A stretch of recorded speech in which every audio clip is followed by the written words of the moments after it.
அத்தியாயம் 111. பாரு என்று செல்லமாக குழைந்து வந்தது அவள் குரல். இதைக் கேட்டு பாரி மட்டுமல்ல, அருவி விழியும் அதிர்ச்சியுடன் விரிந்தது. அருவி விழி இப்பொழுது அந்திவானத்தில் பிரகாசிக்கும் செந்நிற சூரியன் போல சிவந்து போயிருந்தது. பொறாமையின் தாக்கத்தால் ஏற்பட்ட கோபத்தில், ஐயோ ஹனி என்று பாரி எதையோ சொல்ல வந்தான். ச்சு, பேசு என்றாள் பக்கத்திலிருந்த பேனாவை எடுத்து அவனை மிரட்டியபடி. ஆத்தாடி, சும்மா மிரட்டுறாளா இல்ல நிஜமாவே குத்திருவாளா? இருக்க கன்ல இதான் சான்ஸ்னு குத்துனாலும் குத்திருவா என எண்ணியவன் அவள் சொன்னது போலவே பேசினான். அட கொடுமையே, நம்ம ஹீரோஜிக்கு வந்த சோதனை பாருங்கப்பா. ஒரு காலத்துல ஊரே அவனை பார்த்து நடுங்குச்சு. ஆனா இன்னைக்கு அவன் ஒருத்திக்கு நடுங்குறான். இதுக்குத்தான் பெரியவங்க சொன்னாங்க போல, இன்னைக்கு விதைச்சா நாளைக்கு முளைக்கும்னு. ஆனா இந்த பழமொழிக்கும் அதுக்கும் ஒரு சம்பந்தமே இல்லையேன்னு கேட்டா, ஆமா இல்லதான். ஆனா என்ன பண்ண? அப்படிதானுங்க. நாங்க சம்மந்தம் இல்லாம பேசுவோம். அதெல்லாம் கண்டுக்கூடாது. பேசுன்னு சொன்னேன். பேனாவை அவன் முன் நீட்டினாள். சரி, சரி, பேசுறேன் என அஸ்கி வாய்ஸில் சொன்னவன் அவளிடம் பேசினான். ஆ, ஹலோ பாரு, என்ன ஒரு ஸ்வீட் வாய்ஸ். உங்க வாய்ஸ கேட்டா கர்ஜிக்கிற சிங்கம் மாதிரி இருக்கு. மறுபக்கம் அவள் வழிந்து வழிந்து பேசினாள். அடி பாவி, நானே என் பொண்டாட்டிக்கு பயந்து சீக்கு வந்த கோழி மாதிரி நடுங்கிட்டு இருக்கேன். இதுவாடி உனக்கு சிங்கம் மாதிரி இருக்கு? எங்கடி சிங்கம் பேசுச்சு? இவளுங்களா ஏதாவது சொல்லிவிட வேண்டியது என எண்ணிக்கொண்டவன், "அ, அப்படிங்களா? தேங்க்ஸ்" என்றான் பெண்ணவளைக் கண்டு சிரித்தபடி. நமக்குள்ள என்ன தேங்க்ஸ்? நமக்குள்ளவா? அருவி புருவம் உயர்த்தினாள். ஏங்க, எனக்கு எதுவும் தெரியாதுங்க. அவன் சைகை செய்து காட்டினான். "ஏ, இந்த நேரத்துல எதுக்கு கால் பண்ணீங்க?" "ஏன்? இந்த நேரத்துல நான் உங்களுக்கு கால் பண்ண கூடாதா பாரு?" கொஞ்சி குழாவி பேசினாள். அருவிக்கு பற்றி கொண்டு வந்தது. அடங்கொக்கா மக்க! இவ என் பொண்டாட்டி கையால அடி வாங்க வைக்காம விடமாட்டா போலவே! இவ வேற அவள நான் உசார் பண்ணிட்ட மாரி இப்படி மொறச்சு பாக்குறாளே! என்ன பாரு அமைதியா இருக்கீங்க?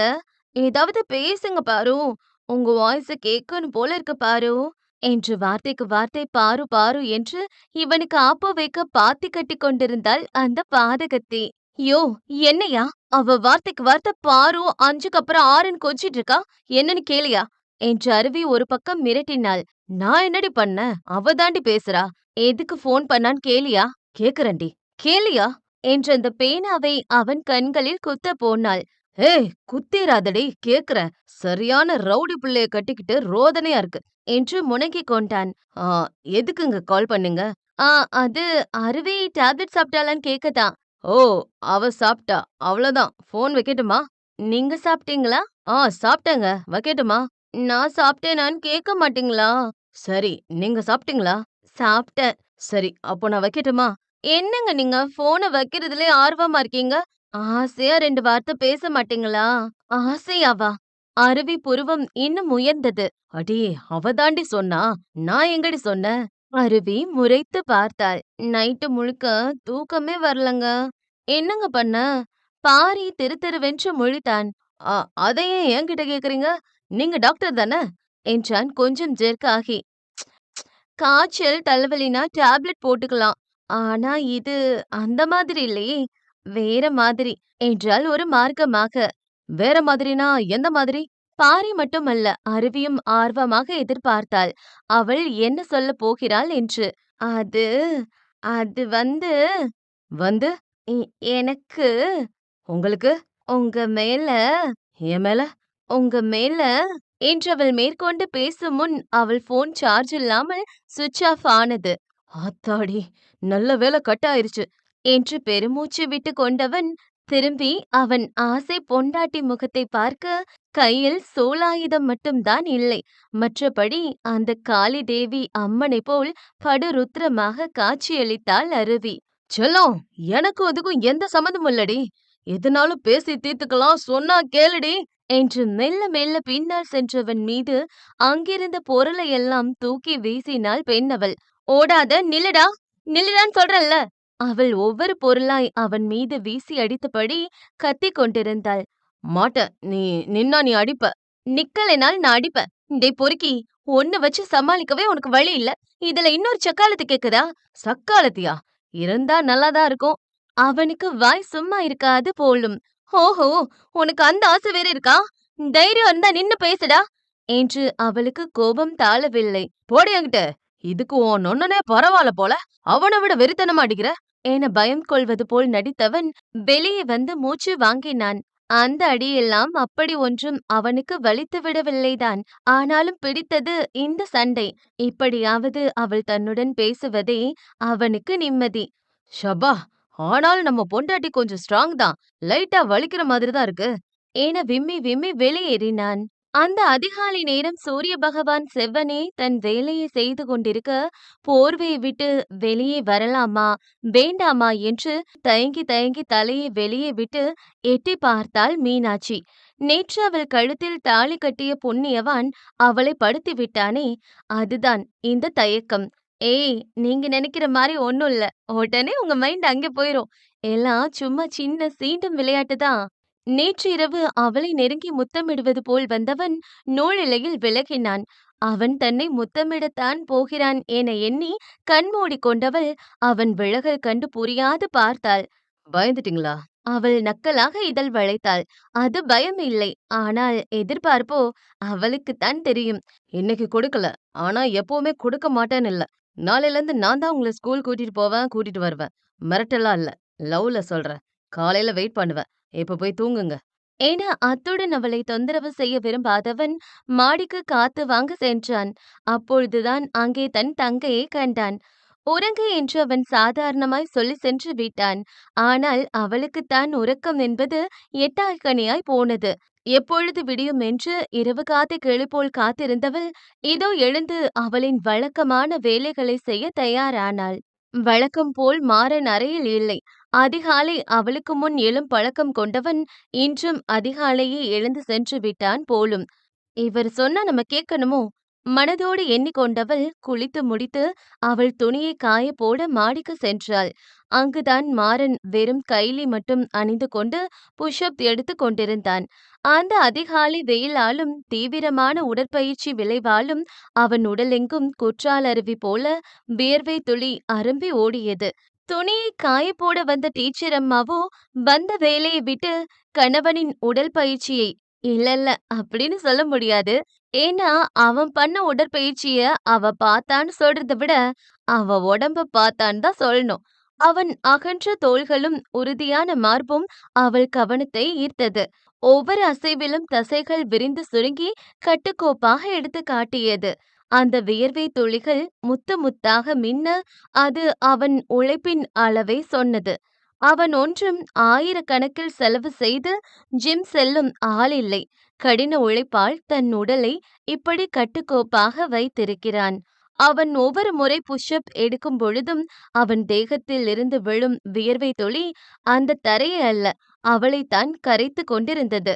ஏற்கனவே அந்த அதிகாலை வெயில் கொஞ்சம் வெப்பத்தை வாரிதான் வழங்கியது. இதில் இன்னும் அந்த காட்சி கண்டு அவள் உடல் உஷ்ணம் அதிகமானது. மூச்சு விடவே சிரமமாவதை உணர்ந்தாள்.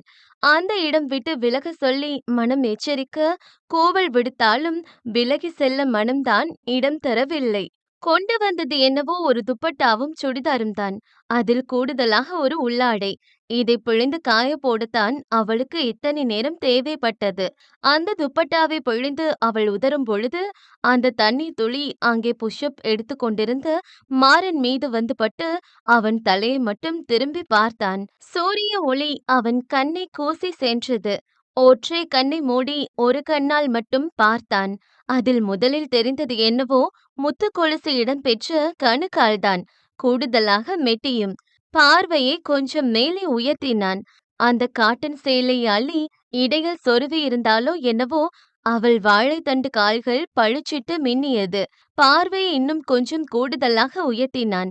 அதிகாலையே கண்கொள்ளா காட்சி என்பார்களே, அது இதுதான் போலும் என்பதைப் போல் அந்த சூரிய ஒளியின் கற்றைகள் அவள் உடுக்கை இடையில் பட்டு ஒரு மாதிரி மஞ்சளும் ஆரஞ்சும் சேர்ந்த வண்ணத்தில் மின்னியது.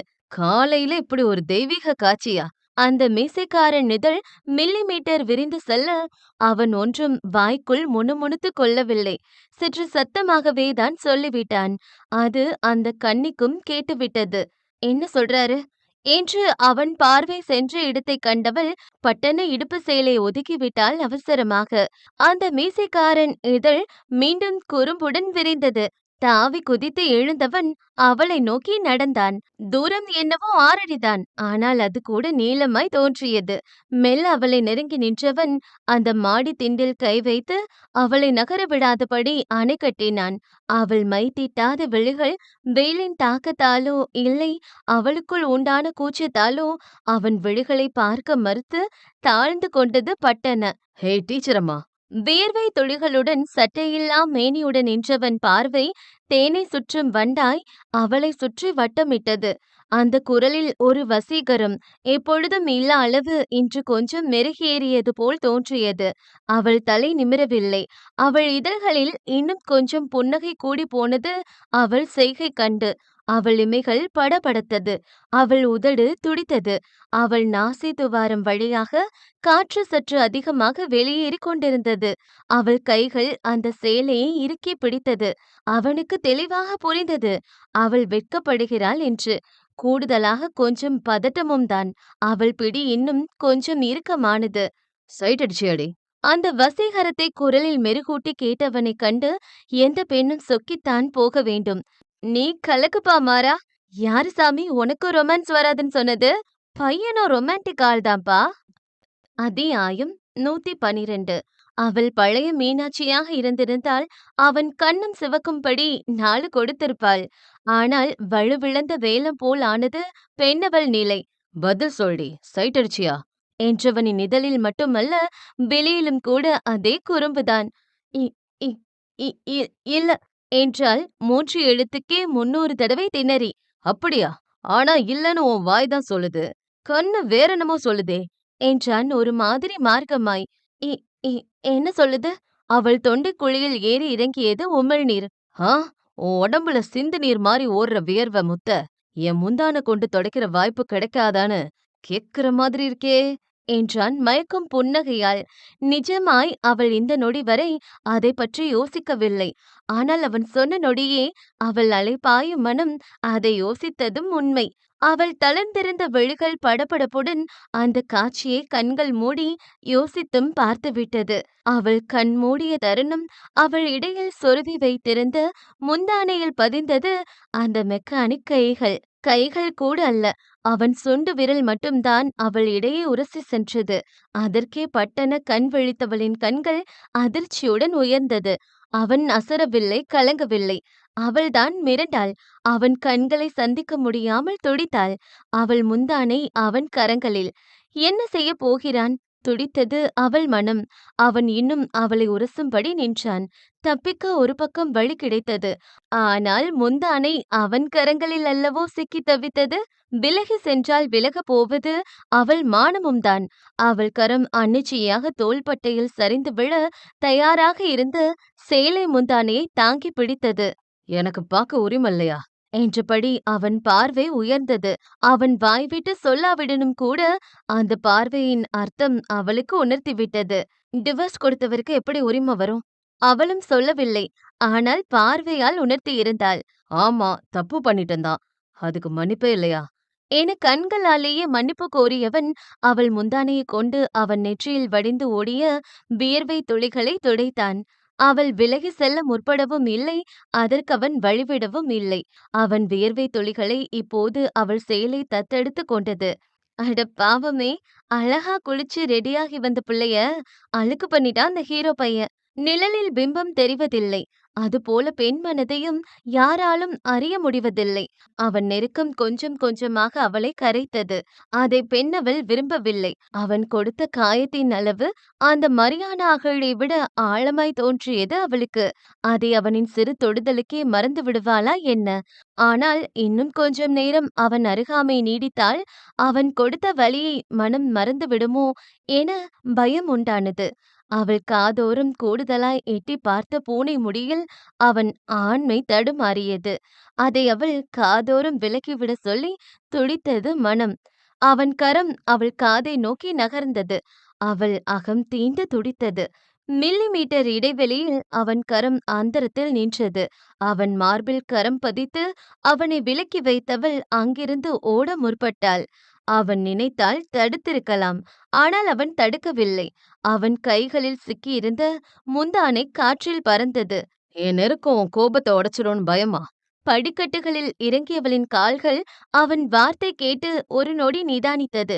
ஒத்துக்கொள்ள மனம் இடம் தரவில்லை. எனினும் கூட அதுதானே உண்மை. அவன் நெருக்கம் அவளைக் கரைக்கிறது. தண்ணீரில் விழுந்த சர்க்கரை போல. இன்னும் எவ்ளோ நாள் இந்த இடைவெளி? அவன் தொடுத்த இரண்டாவது கேள்விக்கும் அவளிடம் பதில் இல்லை. மௌனத்தையே பதிலாக கொடுத்தவள் அமைதியாக அவள் அறைக்குள் சென்று கதவை தாளிட்டுக் கொண்டாள். கனி 2 கனி இருக்கனால உங்களுக்கு டவுட் வரலாம். இது ஸ்கூல் ஸ்டூடண்ட் கனி. கனியின் பெற்றோர் கிட்டத்தட்ட பல மணி நேரமாக அவளை தேடிக் கொண்டிருந்தனர். எப்பொழுதும் பள்ளி முடிந்ததும் நேரத்துக்கு வீடு வந்து சேரும் பெண் இன்னும் வரவில்லை என்று பெற்றவர்களாய் துடித்துப் போனார்கள். ஆனால் அதே சமயம் போலீஸ் ஸ்டேஷன் சென்று கம்ப்ளைண்ட் செய்யும் தைரியமும் அவர்களுக்கு இல்லை. ஸ்கூலுக்கு வந்து விசாரித்தார்கள். ஸ்கூல் விட்டதும் அவள் கிளம்பிவிட்டாள் என்று பள்ளிக்கூடம் கையை விரித்துவிட்டது. அடுத்து என்ன செய்வதென்று தெரியாமல் விழித்தனர். இரவாகியும் மகள் வீடு வரவில்லை என்பதால் இதற்கு மேலும் தாமதிக்க கூடாது என்று கடைசியாக அவர்கள் போலீஸ் ஸ்டேஷன் தான் செல்ல வேண்டியதாக இருந்தது. பெண்ணை காணவில்லை என்ற வேதனையில் அவர்கள் இருக்க, போலீஸ் அதிகாரி ஒருவரோ வாய்க்கு வந்தபடி அவர்கள் மகளைப் பற்றி அவர்களிடமே கீழ்த்தரமாக பேசினார்கள். அவ எவன இழுத்துட்டு ஓடுனான்னு யாருக்கு தெரியும்? இப்பல்லாம் ஸ்கூல் பஸ் ஏறி பள்ளிக்கூடம் போறதுங்கள விட டவுன் பஸ் ஏறி ஓடி போறதுங்க தான் அதிகம். எங்கேயாவது ஹோட்டல், பீச் பக்கம்னு போய் பாருங்க. எவன் கூட போய் என்ன பண்ணுதுங்களோ, நம்ம தாலி அறுக்கனே வந்து சேருதுங்க. என்று வாய்க்கு வந்தபடி பேசினார்கள். படிப்பை தவிர வேறு ஒன்றும் அறியாத தன் மகளைப் பற்றி அவர்கள் இஷ்டப்படி பேசும் பொழுது அதை கேட்டுக்கொண்டு அமைதியாக வரவேண்டிய நிலை. பெற்றவர்கள் இருவரும் துடித்துப் போனார்கள். இவர்கள் வேதனையுடன் வீடு வந்து சேரும் பொழுது ஸ்கூல் வாட்ச்மேன் அவர்கள் வீட்டு வாசலில் காத்திருந்தார். ஒருவேளை தன் மகள் வந்துவிட்டாளோ என்று முகமெங்கும் சந்தோஷத்துடன் வாட்ச்மேன் நோக்கி ஓடினார்கள் இருவரும். என் பொண்ணு வந்துட்டாளா? அவளுக்கு ஒண்ணும் இல்லதானே? எதிர்பார்ப்புடன் கேட்டார்கள். அவர் சங்கடமாய் கையை பிசைந்தார். அது மட்டும் இல்லாமல் அவர் சொன்ன விஷயம் கேட்டு பெற்றவர்கள் இருவரும் அதிர்ச்சியுடன் அவர் கையை பிடித்தனர். "எ- எ- என்ன சொல்றீங்க?" கனியின் அன்னை அதிர்ச்சியுடன் கேட்டார். ஆமா, உங்க பொண்ணு ஒருத்தன் கூட கார்ல ஏறி போனா. ஸ்கூல் பஸ் தவிர வேற எதுலயும் போகாத பொண்ணு. வழக்கத்துக்கு மாறா திடீர்னு ஒரு பையன் கூட போனதை நான் பார்த்தேம்மா. அதை அங்கே வச்சே சொல்லியிருப்பேன். ஆனா கனி ரொம்ப நல்ல பொண்ணு. இத நான் அங்கே சொல்லியிருந்தா அந்த பொண்ணு பேரு கெட்டு போயிரும் தான் நான் சொல்லல. எங்க பொண்ணு அப்படிப்பட்டவ இல்ல. கொஞ்சம் கோபமாகவும் அதே சமயம் இயலாமையுடனும் முந்திக் கொண்டு சொன்னார் தந்தை. அந்த வாட்ச்மேன் வருத்தமாக சிரித்தார். "ஹ, உங்க பொண்ணு அப்படிப்பட்ட பொண்ணா இருந்தா இந்த விஷயத்த எல்லாரும் முன்னாடி வச்சே சொல்லியிருப்ப. ஏன் சொல்லலன்னா கனி நல்ல பொண்ணுன்னு தான். இதுக்கு மேல என்ன ஆகணுமோ அத பாருங்க." என அவர் அங்கிருந்து விலகி சென்றார். பெற்றவர் இருவருக்கும் அடுத்து என்ன செய்வதென்றே தெரியவில்லை. இந்த வயதில் தன் மகள் ஓடியிருப்பாளா என்பதை அவர்களால் நினைத்துக் கூட பார்க்க முடியவில்லை. பெற்ற மகளைப் பற்றி அவர்களால் சந்தேகம் கொள்ளவும் முடியவில்லை. அதே சமயம் இப்பொழுது இருக்கும் காலகட்டத்தை வைத்து சந்தேகம் கொள்ளாமலும் இருக்க முடியவில்லை. அந்த பையன் யார் என்று விசாரிக்க முற்பட்டார்கள். இரவு சென்று பகலும் வந்தது. அழுது சிவந்த முகத்துடன் வாடிப்போய் அமர்ந்திருந்த பெற்றோர் இருவரும் பேசாமல் போலீஸ் ஸ்டேஷன் சென்று எஃப்ஐஆர் கொடுக்கலாம் என்ற வேதனையுடன் வீட்டை விட்டு வெளியே வரும் சமயம் வாடிய கொடியாய் அந்த தெரு ஓரமாய் தட்டு தடுமாறி நடந்து வந்தாள் கனி. உண்மையாகவே இது தன் மகள்தானா என்ற பயமும் சந்தோஷமும் கலந்த ஒரு உணர்வுடன் பெற்றோர் இருவரும் ஓடி சென்று மகளை அணைத்து கொண்டார்கள். கனி, எங்கடா போன? என்னடா ஆச்சு? உன்னை காணோன்னு துடிச்சு போயிட்டோண்டா என்று அவள் முகமெங்கும் முத்தம் வைத்து வாரி அணைத்து கொண்டார்கள் இருவரும். ஏய், எதுனாலும் வீட்டுக்குள்ள போய் பேசிக்கலாம். புள்ளைய முதல்ல வீட்டுக்குள்ள கூட்டிட்டு வா என்று கதவை அவசரமாக திறந்தார் தந்தை. கனியை குளிக்க வைத்து அவளுக்கு சாப்பாடு ஊட்டிவிட்டார் அவள் அன்னை. அவள் எதுவும் பேசாமல் அமைதியாகவே இருந்தாள். அவர்களும் அவள் மனநிலை கருதி எதுவும் கேட்காமல் இருந்தார்கள். கனி அந்த விட்டத்தை வெறித்து பார்த்தபடி இருந்தாள். அவள் உடலெங்கும் வலித்தது. நேற்று இரவு என்ன நடந்தது என்று அவளுக்கு துளியும் ஞாபகம் இல்லை. கடைசியாக அவளிடம் வம்பு செய்த ஒருத்தனை அடித்தது ஞாபகம் இருந்தது. அதற்கு பின் அவளை அவர்கள் ஹராஸ்மெண்ட் செய்ய முயற்சி செய்ததும் சரியாக அந்த இடத்திற்கு வந்து ஜீவன் அவளை காப்பாற்றியதும் ஞாபகம் வந்தது. பின் ஜீவன் அவளுக்கு ஜூஸ் வாங்கி கொடுத்தான். பதட்டமாக இருந்தவளுக்கு அப்பொழுது அது தேவைப்பட்டதால் அவளும் மறுபேச்சின்றி அதை வாங்கி பருகியது ஞாபகம் வந்தது. அதற்கு மேல் தலை சுற்றுவது போல் இருந்தது. தலையை பிடித்தபடி அவள் ஜீவன் கைகளில் மயங்கி சரிந்தது ஞாபகம் வந்தது. அதற்கு மேல் என்ன நடந்தது, ஏது நடந்தது என்று அவளுக்கு எதுவும் ஞாபகம் இல்லை. அவள் எழுந்து பார்க்கும் பொழுது ஒரு பார்க் ஓரமாக விழுந்து கிடந்தாள். அதுவும் ஆடையெல்லாம் ஒரு மாதிரி கலைந்து கிடந்தபடி. உடல் பயங்கரமாக வலித்தது. காலுக்கு கீழ் உதிரம் கசிந்து கிடந்தது. பீரியட்ஸ் ஆகி நேற்றுதான் தலையலசி இருந்தாள். மீண்டும் ஏன் இந்த உதிரம் என்று தெரியவில்லை. உடல் எங்கும் ரணமாய் வலித்தது. நடந்ததை நினைவுபடுத்தி பார்க்க எவ்வளவோ முயற்சி செய்தாள். ஆனால் ஞாபகம்தான் வரவில்லை. இங்கே விக்கியும் அவன் நண்பன் டேவிடும் அந்த டிராபிக்கில் சிக்கி தவித்தனர். இன்னும் கொஞ்ச நேரத்துல படம் போட்டுருவானுங்க. நைட்ல இருந்து சொன்ன சீக்கிரம் கிளம்புடான்னு. இன்ட்ரோ சீன் மட்டும் மிஸ் பண்ணா நீ செத்தடா என்று கடுப்பில் முனகிக் கொண்டிருந்தான் விக்கி. மச்சி, சாரிடா. என் ரூம்மேட் அந்த வீணா போனவன் கக்கூஸ்குள்ள போயிட்டு வெளியே வரவே மாட்டேன்னு இம்சை பண்ணிட்டான். அவனால தான்டா லேட் ஆயிருச்சு என்று இருவரும் அவர்களுக்குள்ளே வாக்குவாதம் செய்து கொண்டிருந்தார்கள். ஏற்கனவே வெயில் பொளக்குது. இதுல இந்த டிராபிக் வேற. டேய் விக்கி, டிராபிக் போலீஸ் நிக்குது. ஹெல்மெட் எடுத்துட்டு வராம வந்துட்டோம். லைசென்ஸாவது வச்சிருக்கியா? விக்கி அவன் வேலட் எடுத்து செக் பண்ணி பார்த்தான். இங்கேதானே வச்ச என்று அலசி துளாவி பார்த்து விட்டான். ஆனால் லைசென்ஸ் உள்ளே இல்லை. கிளம்புற அவசரத்துல எடுக்காம வந்துட்டேன்னு நினைக்கிறேன்டா. சரி, கூட்டமா இருக்கு, கண்டுக்க மாட்டாங்க என்று இருவரும் கொஞ்சம் அசால்ட்டாக இருந்தார்கள். ஆனால் அவர்கள் நேரமோ என்னவோ டிராபிக் போலீஸ் அந்த பக்கம் செல்பவர்களை செக்கிங் செய்தார்கள். அப்பொழுதுதான் விக்கி ஒரு விஷயத்தை கவனித்தான். அங்கே காக்கி உடை அணிந்து நின்று கொண்டிருந்தாள் அவள். மறக்க முடியுமா அந்த முகத்தை? இவ போலீஸா? விக்கி இதழ் அனிச்சையாக முனகிக் கொண்டது. எவ? அவன் முதுகில் தாளம் போட்டபடி கேட்டான் டேவிட். அங்க காக்கி ட்ரெஸ் போட்டு நிக்கிறாள்ல அவ. டேவிட் எட்டி பார்த்தான். அங்கே அழகான பெண் ஒருத்தி காக்கி உடையில் நிற்பதை கவனித்தான். Wow, cute. இந்த பொண்ணு உனக்கு தெரியுமா மச்சி? என் கன்னத்துல ஒருத்தி மார்க் போட்டான்னு சொன்னல, அது அவதான்டா. அடப்பாவி, போலீஸ் பொண்ணுகிட்ட வம்பு இழுத்து வச்சிருக்கேடா. அவ போலீஸ்னு எனக்கு இப்பதான்டா தெரியும்.